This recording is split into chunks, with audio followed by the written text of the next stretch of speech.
Welcome to today's webinar, Getting Equity on the Political Agenda, Strategies at the Local Level. My name is Jill Zacharias, and I'm the BC Manager of Growth and Impact here at the Tamarack Institute. With local government elections happening across the country this fall, our webinar today will explore what local roundtables and equity-seeking groups are doing to get their voices heard and bring equity and social justice to the forefront as part of the democratic process. So as a settler and on behalf of a settler organization, I'm grateful and would like to honor and acknowledge that I'm calling in from the unceded traditional territories of the Snayaks, Secwepemc, Ktunaxa, and Sault's nations. The first people who knew and stewarded this land from time immemorial were integral to the story of the inland temperate rainforest and surrounding mountain ranges. This week, Friday, September 30th, is a special day to commemorate and reflect on truth and reconciliation and the atrocities committed against Indigenous peoples. Hopefully, we can all take the time to reflect and learn this Friday. As well as settlers, it is critical to recognize the contributions and historic importance of Indigenous peoples and to make clear and overt connections to our collective commitment to make the promise and the challenge of truth and reconciliation real in our communities. So I'm really excited today to introduce today's panel facilitator, Rowan Burdge. Rowan is the Provincial Director for the BC Poverty Reduction Coalition. Rowan is a queer disabled advocate and organizer and works towards poverty reduction with and for marginalized communities across BC. Thank you so much for joining us today, Rowan, and I'll turn it over to you to introduce our panelists. Thank you so much, Jill, and welcome everybody. So great to be here. I'm really looking forward to today's panel. Before I introduce our speakers, I also want to acknowledge that I myself am calling in from the traditional, ancestral, and stolen territories of the Musqueam, Squamish, and Tsleil-Waututh nations, which is home of the Hamilkameen, Senkotan, and Squamish Shishnam-speaking peoples. I want to recognize that the historical and present-day practices of colonization and recognize that poverty is interwoven with colonization, oppression, and genocide, and those are all things that we can keep in mind as we approach this conversation today. So I want to welcome our wonderful, diverse panel today, which includes Mumbi Maina, who is a member of Black Can, a group working to build Black political power and community support by engaging Black Canadians to get more involved in politics. Mumbi has spent the last decade working on social and environmental justice across Turtle Island. A postdoctoral fellow at the University of British Columbia, she is part of a research team supporting municipal learning on equity, decolonization, and climate change. She's currently a social planner with the City of Vancouver. Welcome, Mumbi. We also have with us today Lorna Howat, who's a Community Action Network graduate and leader. She graduated in 2015 from Douglas College with a diploma from the Community Social Services program. Her work with the Douglas Student Union led her to become an advocate for others, and her lived experiences in relation to being precariously housed and dealing with poverty throughout her life has led her to become an activist in her community. She's involved with many issues, including homelessness, food security, and most recently including supporting a community-led response to extreme heat with community care and mutual aid projects to protect neighbors with fans and cooling options. Welcome, Lorna.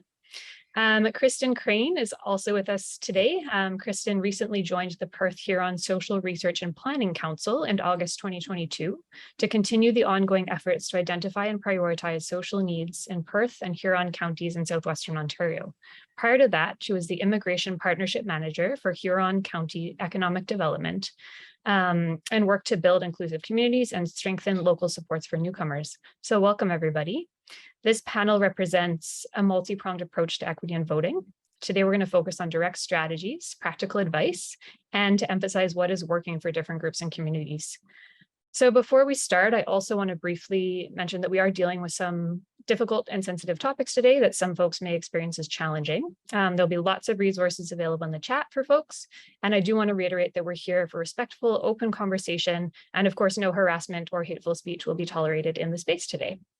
So I want to get us started. Let's begin with you, Mumbi. What are some of the key strategies that Black Can is implementing to encourage racialized people to participate as municipal candidates, and why is this important? So I was just, offering my gratitude to you, Rowan, and to Tamarack for hosting and organizing this discussion today. Like you've said, my name is Mumbi Maina. My pronouns are she and her, and I am joining you today from the unceded territories of the Tsleil-Waututh, the Musqueam, and the Squamish speaking peoples. And I'd also, want to, thank and really honor the First Peoples for taking care of these lands, for people like us who are people of African diaspora who are unwelcome guests of these lands, but I also want to acknowledge the communities of African descent whose ancestors were forcibly displaced as part of the transatlantic slave trade and brought against their will and forced to work on these lands. And we believe at Black Can that advancing Indigenous sovereignty and Black liberation are deeply connected, and we remain committed to advancing both of those struggles. So thank you again for that question. So a Black Can, like you've said, is an organization, it's a collective of Black organizers that seeks to engage, to encourage, and to empower more Black Canadians, particularly those across Western and Northern Canada, to engage in politics at all levels. And in particular, I think our focus this time is the civic election that's happening across the West and across the country, but our focus is on the West and the North. And I think this focus is really important because we know that currently Black Canadians are underrepresented in government, especially in the prairies in Northern Canada. So our goal is really to increase that representation in Canadian politics. So some of the strategies that we are using at Black Can which is a relatively new organization formed in 2020, is we're trying to make sure that we understand what the issues are. And some of those issues are that we have heard that Black, IPOC communities, and especially Black Canadians, are underrepresented in politics. And so one of the things that we are really wanting to bring out is that representation matters, and representation matters. And so, because we know that when we represent the diversity of the people that are in our communities in government, we know that the needs are also addressed adequately, because it's hard to trust a government that does not reflect the population that it serves. So diverse and inclusive governments lead to better policies, and there's a lot of evidence to support that.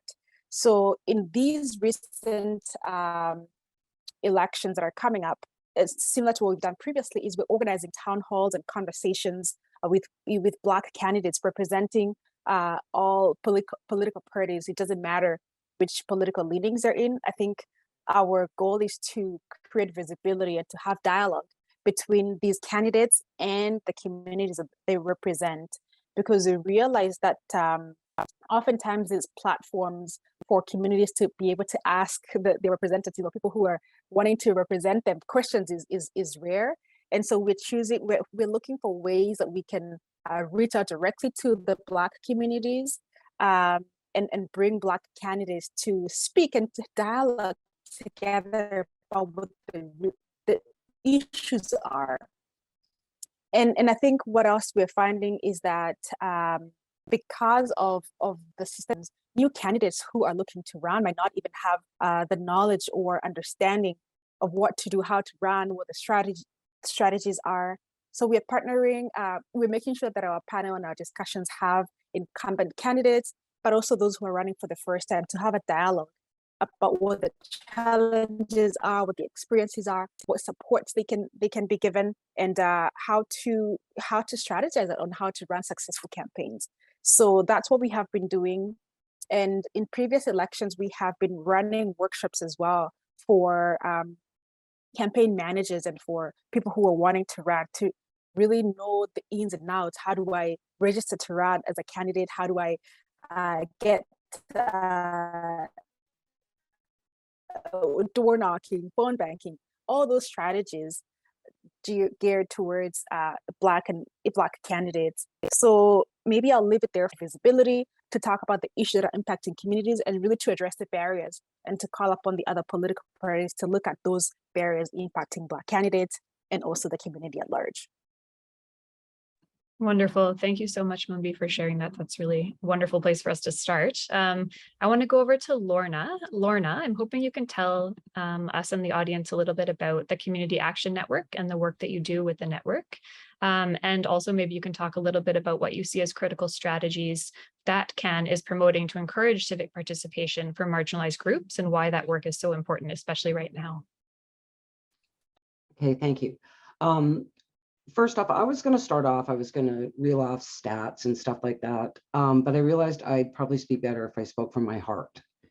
As somebody that is precariously housed and looking at the different stuff, I joined CAN. I found out about CAN and I joined, and it's been an amazing experience, for one, because I'm talking to so many different people about their experiences, housing, poverty, the issues that they're facing every day. And so by joining the homeless action section, working with people, trying to get them fans and stuff, I'm seeing we're kind of getting left behind a little bit. Some of the people that live in New Westminster that are maybe low income, seniors on fixed income, new immigrants. And I realized I want to try to fix everything, but I can't. But so what CAN has encouraged me to do is just to take part literally in every aspect of the sections that I see need help in New Westminster. When I was reading about equity, the thing is, we don't all start from the same place. So for some people, the housing isn't an issue for them. For us, it is. I'm lucky enough to live in a place where I'm housed, but it's not a good place. So how do I affect change? Well, one of the things I'm joining, and I'm going to encourage other people to join, is at City Hall now, they're going to be running groups to discuss housing, to discuss social justice. I see that as my role, is to encourage people that are maybe feel like they're forgotten about to join in with me to affect change. Because if somebody is in a position where maybe they don't have to worry about housing, how are they going to understand unless people like me and others speak out and go, we're living in substandard housing. It's not safe for us. Maybe there's black mold. I deal with moss and ice inside my windows in the wintertime. For some people, that isn't a reality. So why would that wouldn't even be in their viewpoint. So I think by having people like me show up at meetings, going to City Hall and saying, listen, these are the issues that a lot of us are facing that you may not even know about or understand about. It's really important that people like me speak out. But lots of times we don't feel like we have a voice.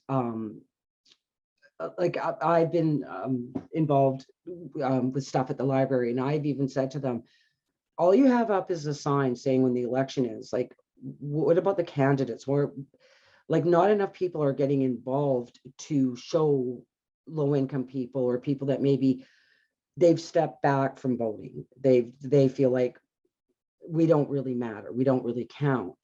So we have to make sure that the candidates, that even City Hall is ensuring that we have the information we need to show up at all candidates meetings, to encourage us to meet and talk about our issues.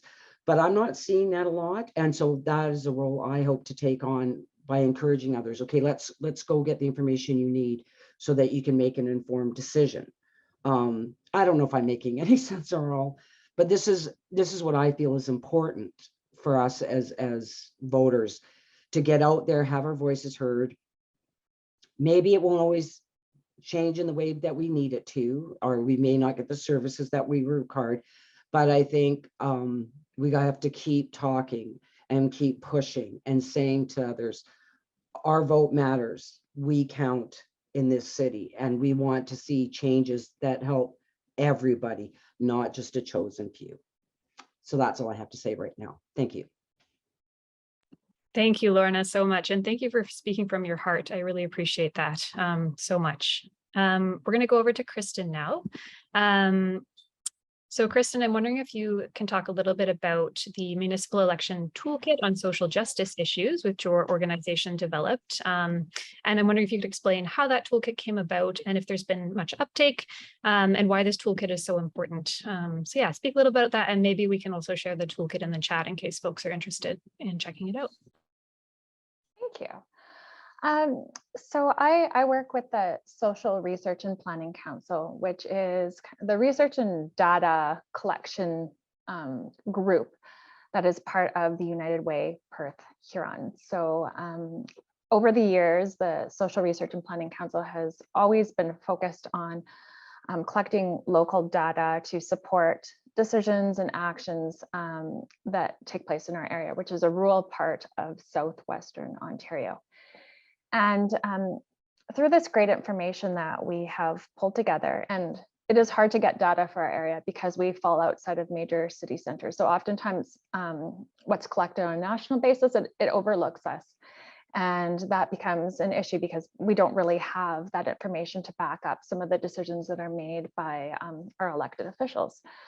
So with all these reports that we've put together, we recognize that it's a lot of information for our municipal candidates. And when I talk about the areas of Perth and Huron, we're looking at 15 separate municipalities with electing different councils and mayors and reeves. So it's a really large territory, and can be a bit fragmented. So we had to take an approach that's quite different from Lorna's, but with the same kind of idea.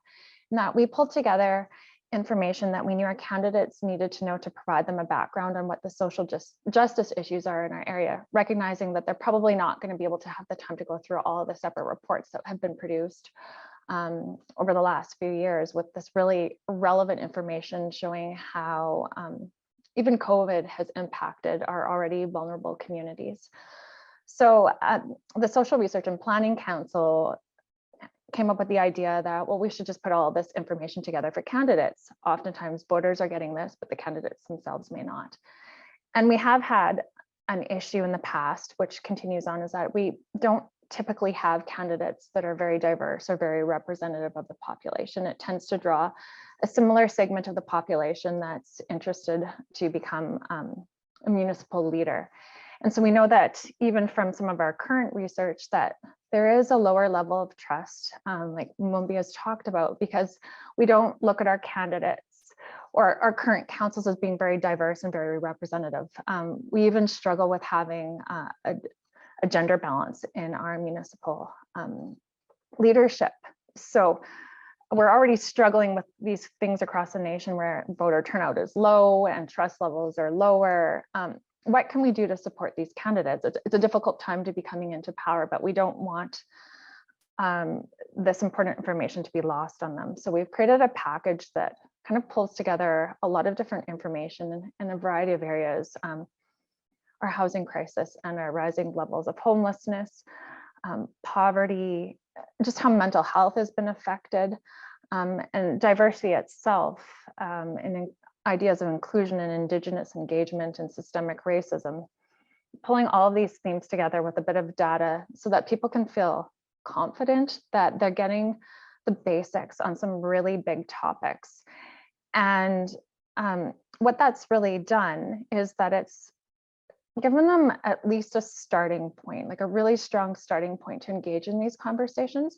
And it's pulled them in and caused them to reach out to other organizations or United Way itself to say, I really understand that these are important for our community. How can I learn more? I want to know how to support my community in these issues. So it's been really important to starting those conversations with people. And a lot of them are running for the very first time. They haven't engaged in these issues before. So it's really been like a soft entry into social justice issues and starting that conversation. And early on, so when they become elected, some of these people are elected, they know who to turn to for the good information because it can be hard to find in our region. Thank you so much, Kristin. That's, yeah, really important. Yeah, just thinking a lot about what does it mean for us if our representatives aren't understanding the lived realities of our lives as potentially marginalized people. And yeah, I think that issue of trust. Like what does it mean for us if our leaders aren't like if we're not trusting the folks that are supposed to be representing us in these kind of bigger power bodies. So I think a lot of connections between sort of all of the work that you do and all of the different pieces that each of you have touched on. We're going to move into a question and answer period now. So if folks in the audience have questions, we encourage you to send them in. You can either do that in the little questions box in your control panel, and we can kind of do our best to get to all of them. So if you have any questions for specific panelists, feel free to put those in there. I just want to reiterate again that we're here for a respectful conversation today, and we welcome really thoughtful questions from the audience about people's experiences and the work that they're doing. So yeah, we'll just give a minute for questions to trickle in. And if nothing comes in, I have more questions to ask our fantastic folks as well. So, and maybe I'll just ask one of my questions and folks can have a little bit of time to think through if they have questions for the panelists as well. So as local governments increase their awareness and understandings of intersections and equity in their work, what kind of changes should we be hoping for at the local level? So if any of you would like to respond to that question, feel free to hop right in. Rowan, I think I'd like to take a stab at that, and then the rest can join. I really appreciate what both Lorna and Kristin have shared about, and especially Lorna talking about the intersectionality of issues. I think you've talked about housing, thinking about newcomers and really class, like socioeconomic class, and also providing tools, Kristin, to different candidates. It's an understanding that we're seeing, Rona, that you're talking about in terms of city governments, thinking about equity more deeply and more in depth. And a little shameless plug here, the city of Vancouver yesterday approved an anti-Black racism interim report that begins to identify the specificity of anti-Black racism as existing within how cities are planned across, in Vancouver, but we know that Toronto has done the same. Other in Nova Scotia, the specificity of anti-Black racism is really being addressed and acknowledged, and also we're seeing within the racial awakening, really people identifying racial justice as a key component for success, governance, and when we think about prosperity and breaking down the barriers, racial justice is a key part of that. But within the context of Indigenous lands and city territories, Indigenous sovereignty is another key piece of it. And so we need to take a systemic approach to addressing these issues. And a lot of governments, local governments are realizing the necessity of creating equity framework that helps to embody and to articulate the interconnectedness of these issues. So I think what you were saying, Lorna, about intersectionality, we have to be looking at these issues as interconnected. The climate emergency, racial injustices, and also the social justice issues are also interconnected. So I think when we take an intersectional perspective, then even how we run our elections and how issues are talked about, it sort of gives the precedence for candidates to run, because if cities are committing to addressing this very challenging and systemic and colonial issues, then the candidates who come and run have to really sort of get in line and address these issues, because people are now starting to be listened to.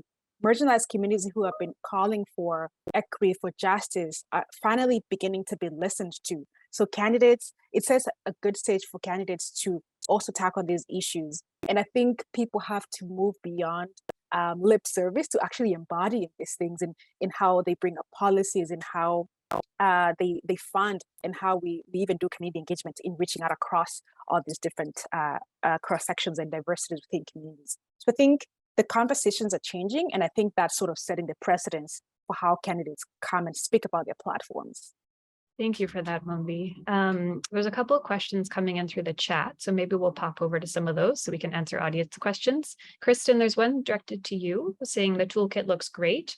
Do you know of any other United Way organizations that are or have created something similar, as this person couldn't find anything with a quick Google search? They live in Nelson, BC.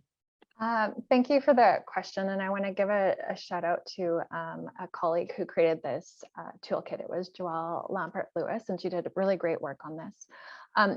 Being that I'm very new to the organization. I may not know, but if I find out, I can certainly send that through to Tamarack to share with all the participants.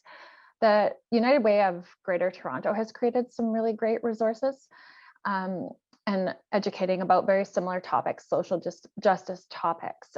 Their focus has been a bit more on voters, to educate voters and provide them with some information and kind of lead them towards putting the accountability on their elected officials or even the candidates to talk about these issues.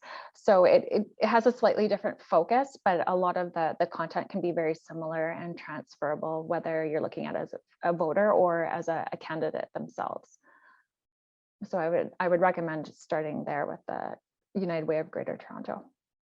Thanks, Kristin. We have another question here, which is, first off, I want to say I highly appreciate all of you for coming to the Zoom and sharing your insights. It's wonderful to see how many people are really doing meaningful and important work. So hands up to everybody.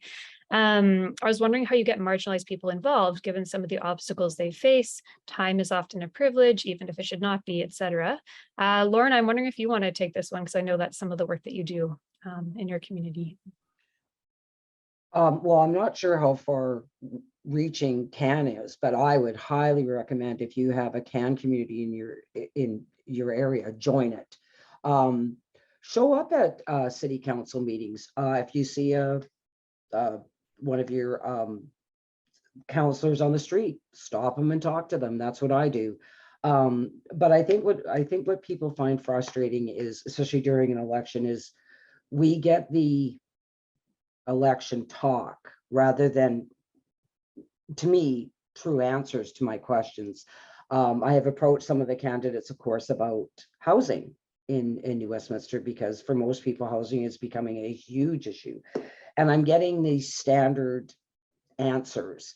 Oh, well, we built this and we're going to be building that, but it really doesn't answer people's questions, which I think for those of us that lower income or whatever, marginalized, we hear this all the time and we're tired of hearing it. We want practical solutions to the problems. Well, everybody does, really, not just lower income people and stuff, but we get the political double talk sometimes, which is very frustrating. But I just think, approach them, talk to them, email them, write them, contact maybe some local community groups in your neighborhood and say, hey, how do I get involved? You know, I want to make changes for everybody and have it be fair and equitable for everybody. That's what I would suggest. Thank you. Thanks for that, Lorna. Does anybody else want to respond to that question before we move on? There's a few more coming in, which is fantastic. Thank you, audience, for your incredible engagement. But yeah, does anybody else want to talk about how to get marginalized folks involved? Okay, we'll go to the next question. So how can we create a safe environment in our organizations for people from marginalized groups to join and voice their concerns? Often recruitment of people from marginalized groups is a challenge since the initial trust is not there. I think that's a really important question. Would any of you like to respond? I can respond to that.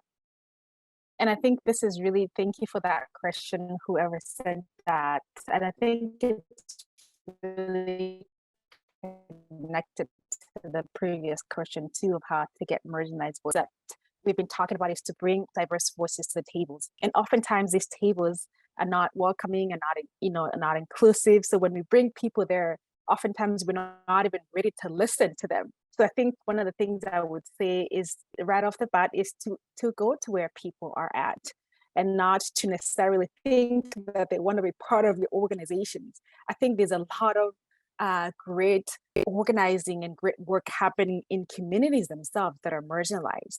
And I think sort of having a connection to those initiatives is even one of the key ways of understanding what the issues are, instead of having people come to your table that you've already that are colonial spaces or dominant spaces that might not be as welcoming. So really being tuned in and connected to what's already happening in community and starting to build trust in that way. I'm finding that a lot of this work is relational, and so when we can build trust and form relationships that are reciprocal, that are not just extractive, where you're just wanting to hear and then go and do your thing over there, I find that when you go without an agenda to these communities and understand what the issues are and start to build relationship, then trust is built. And then slowly you can start to have partnerships and collaborations. So I think that's one of the ways. And the other key thing too, I think there's already a lot of information that marginalized communities have already given organizations in terms of what to do, where to start. I would say start there. Do your own learning, understand what the issues are, hear and listen to what the communities are saying, and then go and show what you have done, act on what has already been given to you. That way you're showing up with something to show for what you have already heard, and not just always learning and listening and extracting, but you're actually already starting to do what has already been said, because I think there's a plethora of issues that communities have identified. So I just want to offer those 2 points. I totally agree with what Mumbi has said. And I think it's so important for people to go to the spaces where people are already connected, where they feel safe, that there's been a relationship built, and connect with people there in their places and spaces, to kind of have that honest dialogue that might be able to happen. And if people only continue to do the things the way they've always been done, you're only going to have the same information and the same answers that you've always had, and meaningful change will never occur. So to expect to still hold your same debates and election candidate questions held in the same spaces, moderated by the same people that will always attract the same voters that become less and less every year, people will never learn the true needs of their community and will never truly engage with the majority of the population, because it's just the same small sector that shows up and speaks those things at that time. And I fully agree with what Mumbi is saying. And we're seeing really great things from some of our community partners where they're hosting opportunities. They've invited their clients and their community members to come share their experiences, have those one-on-one conversations with some of the municipal candidates in the spaces, but they're asked and invited to participate. And the people come to them and have these conversations, and really allows for that meaningful dialogue, so people can understand what are the issues that people are facing, and hear about from people themselves what matters. And oftentimes it's really interesting to see that there's so many commonalities, right? No matter, most people have that common understanding that the issues are the same in the community, but you will understand that there's different ways to action an issue, or you'll have more diverse opinions on what meaningful change looks like as you speak to these different individuals. So I think just as much as possible, that diversity of voices is what's needed, and diversity of leadership. Thank you all so much. This is really, really insightful. I think one thing I would also just add from our perspective is, like, if you want folks to show up thinking about sort of the material realities of their lives a little, like, will they need childcare? Do they need some snacks? Do they need a bus ticket? Like, what are the kind of things that can make it a little bit more accessible for people, especially if you're trying to get low income folks to show up? It's a challenging thing, and there's lots of sort of practical strategies you can kind of put into place as well. Lorna, I see you've unmuted yourself. Go for it if you have. Well, I wanted to answer the question about feeling hopeless and burnt out, because I can totally relate. Rowan has seen me in action. I get very frustrated. I'm not one for 100,000 committee meetings on stuff. I'm like, if you see a problem, let's find a solution. And it doesn't always work that way. So how I counteract that hopelessness is by getting involved, meeting with others. They empower you. You don't feel so alone. Because many of us sit at home and we're living our lives, as sad as they can be sometimes, but that getting involved with can change my life. I can say that with 100% sincerity in my heart. I get frustrated, I get angry, I don't like the politics of it. I'm really, like I said, I'm a solution person. Like, if we don't have housing, let's build housing. But it isn't always that easy. But all I can say is get involved, and you know what, then you're not alone with your feeling hopeless. And then somebody will be there to lift you up when you're feeling like, oh, we're never going to solve this problem. We will, and it might take longer than we expect, but please don't give up. Thank you. Thanks, Lorna. Yeah, this question around how to deal with burnout and hopelessness, I'm wondering if either of you two would like to respond to that as well. It's a big one these days, I feel. Oof, Lana, I totally agree with you. I think action, like getting involved, is one of the ways to sort of counter that feeling of hopelessness because you're doing something. You know, I think of one of my mentors, Professor Wangari Maathai, who's the Nobel Peace Prize winner. She talks about the story of the hummingbird and how the forest fire was raging and the animals were desperate and they were, what are we going to do? And the little hummingbird with its little beak was going to the river and getting water and bringing it back. And the elephants were like, oh, you little bird, what are you going to do with your little, that's not going to change anything. And the hummingbird was like, you know what, I am doing all that I can. So in the spirit of what you're saying, Lorna, I think there's so much power in doing all you can and knowing that the little interruptions can, sort of have ripple effects and lead to bigger transformative change that we want to see. And I think another thing that I'm thinking about is community care and taking care of each other because burnt out is real. An example, we had to cancel an event that we had last night because we're stretched too thin. Many of us that just have full-time jobs. We're doing this at the side of our desks. We were volunteers. And so we had to be honest about the situation and we had to cancel a meeting we had last night, a webinar. And I think being realistic about what you're able to do is also important because that self-awareness of that I'm reaching my limit here. And if I talk with just two people, I mean, it's not going to create the effect that I want. So just not being afraid to acknowledge and to step back when you need to, but also finding ways of having community care where we can take care of each other and also focusing on things that are working. I find that the hopelessness of looking at the systemic issue can be so overwhelming.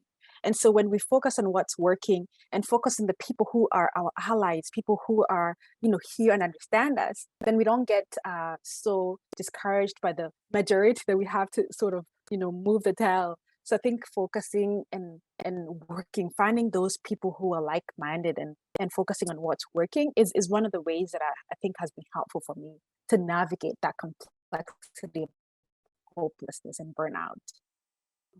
Thank you so much for that, Mumbi. Yeah, there's another question here, but I see a comment for Kristin in here, just offering some feedback around the toolkit in terms of the EDI section, gender equity. The language only addresses one gender group, which is women. We know gender diverse folks also are disproportionately impacted. Some language on intersectionality is crucial as we realize that some counselors are not aware of them. I think that's a really great point. And so thank you to the audience member who shared that. I don't know if you want to respond to that, Kristin, or if that's just something to take kind of back to your team and think about. But yeah, intersectionality is a big one. Cool. That's really good feedback, and I appreciate whoever has submitted that.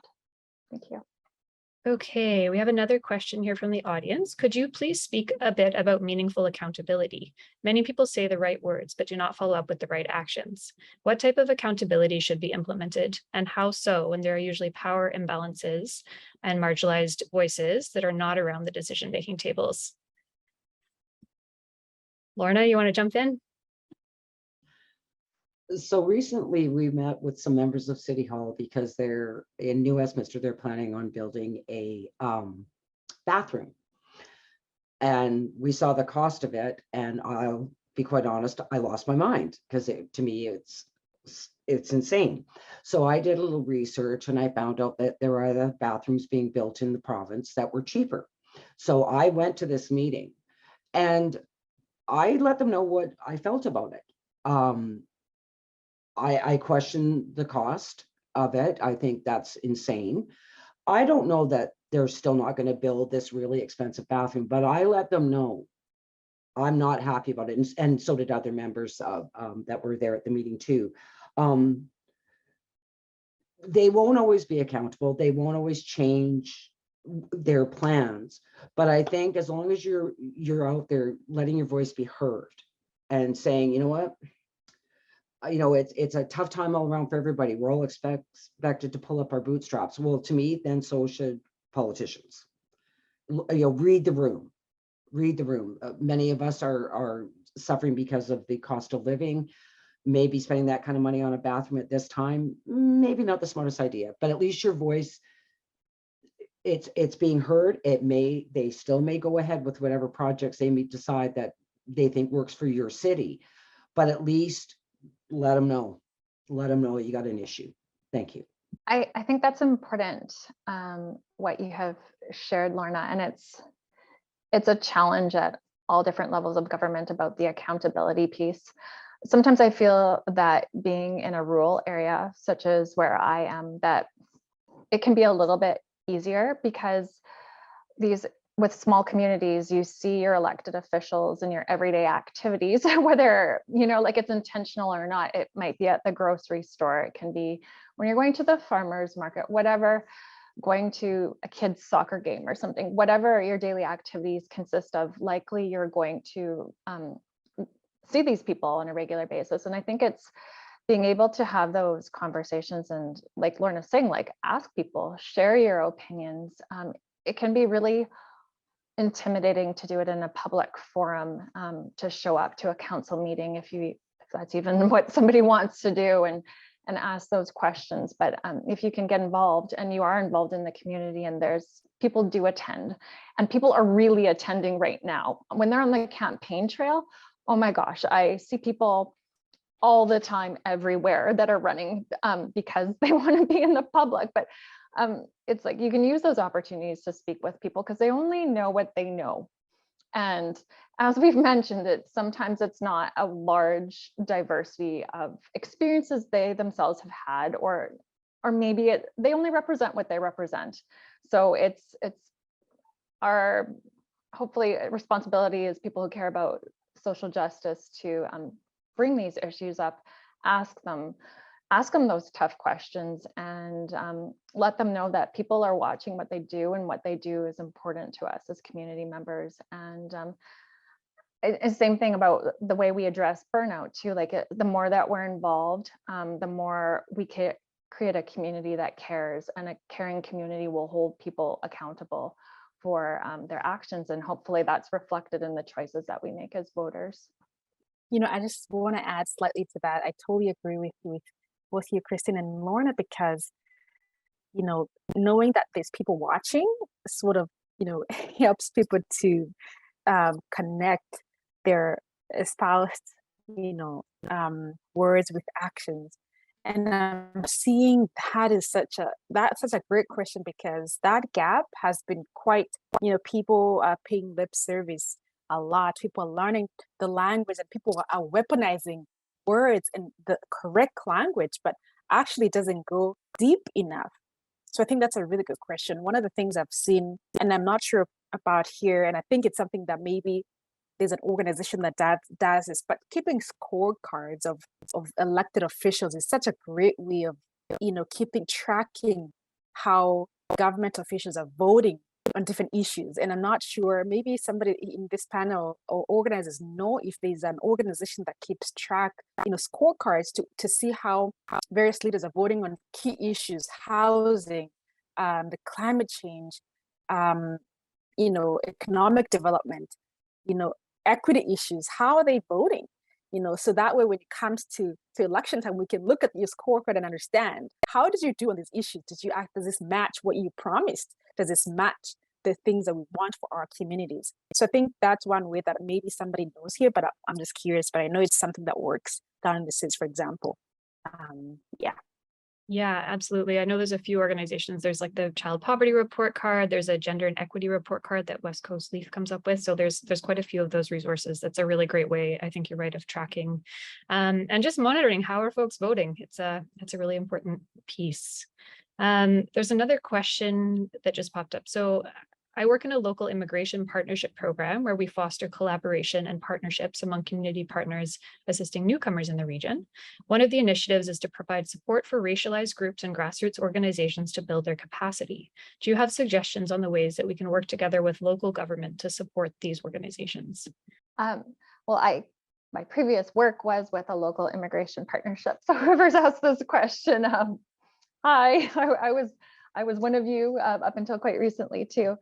I feel like when we're building the capacity of organizations, that if those leaders aren't participating themselves, then there's always a really huge disconnect. So you can bring the issues to them, but if they're not part of the dialogue when you're discussing like the strategies or actually engaging with community organizations, then there's this divide that's really difficult to cross. And I know it's for an immigration partnership, it can be really challenging depending on your governance structure and where you sit, if you will have engagement from your municipal leaders. But it goes a really long way if you can bring them to the discussions and they can be part of it. It can be tricky, right? There's so many different issues out there, and everybody's competing for the same time from the same people. But I think that the time has come now where everybody understands that this isn't something that can be ignored. And if there's a local group of community organizations and members working towards addressing inclusion and equity in the community, they need to be a part of it. And I think, again, that comes down to the accountability piece. If they're not participating actively and taking on actions and committing to change, then why are they in government? Right? Like, the public has made it clear enough now that this is what's expected of our leadership. Thank you, Kristin. There's also one question that snuck away from me in the chat, but we'll go back to that. So in a world of finite resources and competing priorities, how do you get leadership to commit to EDI work, that's equity, diversity, and inclusion work, so that workplaces and services can be culturally safe and inclusive for all? In order to reduce disparities and work together, businesses need equity, diversity, inclusion strategies. Would anybody like to respond to that? I can take a first stab at that. When we think about equity, diversity, and inclusion work, there's various reasons why we do it. And I think depending on what type of organization you're looking to sort of advocate for leadership, I think the strategy would depend on the type of organization. So really knowing. So if it's a business, for example, I think businesses are always thinking about their bottom line.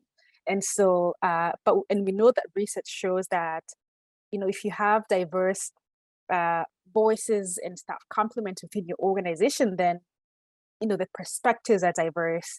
It actually makes business sense to have diverse people because they understand your clients, they understand your market, they understand the people, the populations that you're trying to serve. So having diverse voices is actually a smart business decision at the end of the day. And I think the other way is really to show that to show the moral imperative for doing this. It is the right thing to do. So again, based on what your organization is, really speaking to that moral compass of the organization, that this is the right thing to do. All organizations are doing it. This is the way to meet our goals, I think, and aligning that with the goals, the broader goals and priorities of the organization, and showing how that direct connection is key. I think that there's also a sort of a legal imperative where that it's required under the human rights code to be able to be equitable in how we serve and how we provide services. So I think to be able to comply with the human rights and laws, then this is something that we need to do. So I think there's different ways of sort of speaking to our leaders depending on the context that we're in. Wonderful. Just keeping an eye on the time. I think we have time for one more question. I'm wondering maybe we'll do like a quick last round for everybody. And the question that I have is, for this particular upcoming election cycle, are there any specific barriers that you want to see removed or particular strategies that you want to promote to folks while we're here? And yeah, maybe keep your answer to about 2 minutes so we can wrap up on time. Yeah, whoever wants to go first, jump right in. And if not, feel free to just say any final comments or last things you might have missed when you were speaking before, or just jump in with whatever else you feel you want to add to the conversation. I can jump in. I was trying to not go after I just spoke, so but I can jump in. I think I really appreciate all the things that have been shared here today. And just to add to that, going back to the point about lack of faith in the political system, I think that I think to that question of accountability, leadership and the political system has to really put their money where their mouth is and to follow up on the things that they're saying that they need to do. That way to build trust with communities. I think the other really barrier is toxicity within, within the political system. I know that, people are afraid to run because of, lack of privacy, racism, misogyny, homophobia really being reflected in the political system. So I think if there's a way we can create safety within the systems and more people can run, more people can be involved. And then also addressing and really knowing what the issues that are impacting communities are. We know, the justice system, and we know the Black communities are represented in the justice system, for example, in policing, in arrest, in stops, in education system as well. Expulsions are disproportionately impacting the Black community and other communities of color. So I think really thinking about all the issues that are impacting the communities and working to address those can be one of the ways that remove barriers for people to be involved, either as candidates or even in voting in the upcoming elections. So that's what I would just like to share. Just to build off of that a little bit too. What we saw in our area that had some impact on the number of candidates and the diversity of candidates in our region was that there was a mentorship group that was created to help support anybody with an interest in municipal politics to engage in some training early on. So, but prior to the deadline to announce candidacy, they ran a few training sessions. So people felt like they could understand what it was like to be, what municipal politics and leadership was all about, to do some skills building and training, and then create a group of mentors. So people who had already been through the process in the past or currently that could talk about what their experiences were like and ensure that people understood what some of the challenges were. But so if they decided to choose to run in the election, that they had a group to turn to for support. And it really created a lot of collaboration locally, and even some of the candidates, maybe they're running against each other in an election, but at the same time, it didn't matter because it built a support system even through that campaign season, that they kind of had each other's back in a way, right? Because they were there supporting each other, understanding that there were certain barriers that they had to face even in making that decision to run as a candidate. So I think that when that's just the importance of community again, right? That if you create that that collaborative environment, you don't know who it will impact, and maybe you don't see the change this time, but maybe 4 years from now, when we're in this situation again, there's going to be a little bit more change, and maybe some of those people didn't decide to run for an election, but maybe they're there to support the campaign of someone else who is considering this and can provide their expertise in a different way. So unfortunately, as we've already addressed, change is slow, but eventually it will get there if we're all committed towards our actions. Thanks. And we're running a little low on time, but Lorna, do you have any last few words you want to say to any of this? Well, I'm just hoping to see that maybe it can happen now for this election next, but like the library, I think, is an under used resource for the candidates to show up at. Spend a couple hours there and just sit there and let people approach them and ask questions, because that's the thing. Like, I missed somebody knocking on my door, so I didn't get a chance to speak to that person about some of the issues that I had. So I'd like to see the candidates be more actively stand at a SkyTrain station with a little booth saying, hey, I'm running, and if you got any questions, I'd like to see that happen more. Thank you. Well, thank you so much, everyone. I just would like to say a huge thank you to Rowan for facilitating and to our panelists for this excellent discussion. It's been both enlightening and just inspiring. And I think that, more and more local governments are facing social issues and kind of the local impacts of, major social issues. And the more that we as citizens can help support them to learn, and to just see that diversity at the council table, to really be reflective of our communities and the makeup of our communities, I think can be really inspirational. So just a huge thank you once again to all our panelists. And just a couple of things before we end here at our Tamarack Communities Ending Poverty online member gathering is going to be coming up in a couple of weeks. We really hope to make it both inspirational and useful. And if you're keen on attending or exploring Communities Ending Poverty membership, please just do not hesitate to reach either out to Natasha or myself. My email is jill@tamarackcommunity.ca.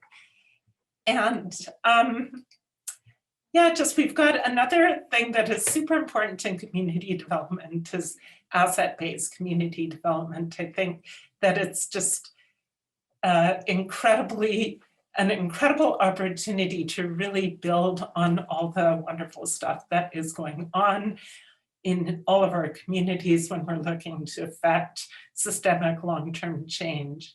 And Heather Keem, my colleague at Tamarack, is going to be leading this ABCD 101 workshop that just will be really wonderful, I'm sure.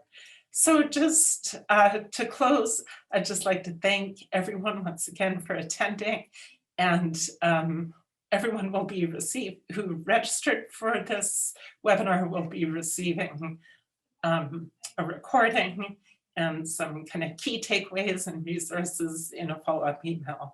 So thank you once again for a wonderful conversation to all our panelists and to Rowan. Take care.